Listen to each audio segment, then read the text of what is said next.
Nk'urugero kuri njyewe nari narize ikoranabuhanga muri segonderi. Pierre Musabyimana na Cyurinyana Riette ni bamwe mu bize imyuga by'igihe gito muri Ecole Technique Sekizito Musha riherereye mu karere ka Rwamagana. Aba bose bavuga ko kuba bari basanzwe barize ibindi bitajyanye n'imyuga, basanze ari ngombwa kongeraho amasomo y'imyuga kugira ngo barusheho kwisanga nk'abakenewe ku isoko ry'umurimo.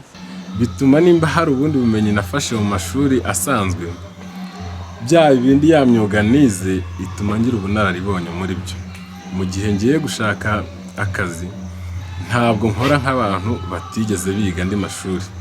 Mba mfitemo umwihariko kandi mwiza. Nimba warize umwuga nta mpamvu wambwira ngo wakicara uzi kubaka, ntibishoboka.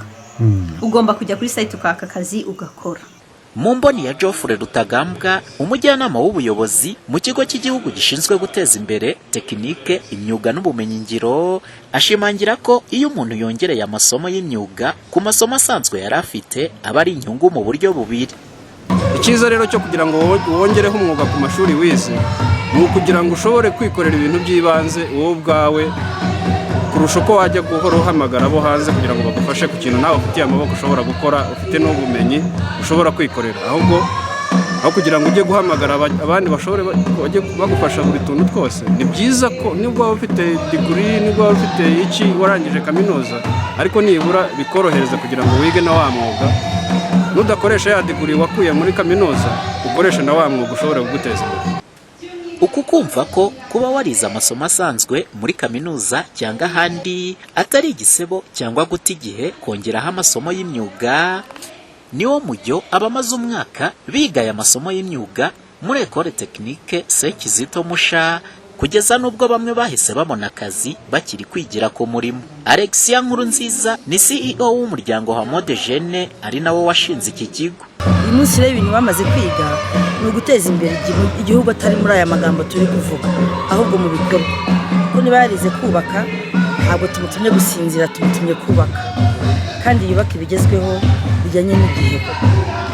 Tumutumye kuzamenya igihugu cye, tumutumye kuzimenya, cyane cyane ko abana benshi bakomoka mu miryango y'abakene.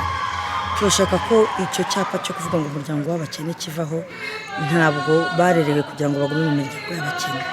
Aya masomo y'imyuga y'igihe gito aba banyeshuri bahawe muri gahunda yo kwigira ku murimo, ni gahunda iterwa inkunga na Enabere binyuze mu bigo bigiye bitandukanye.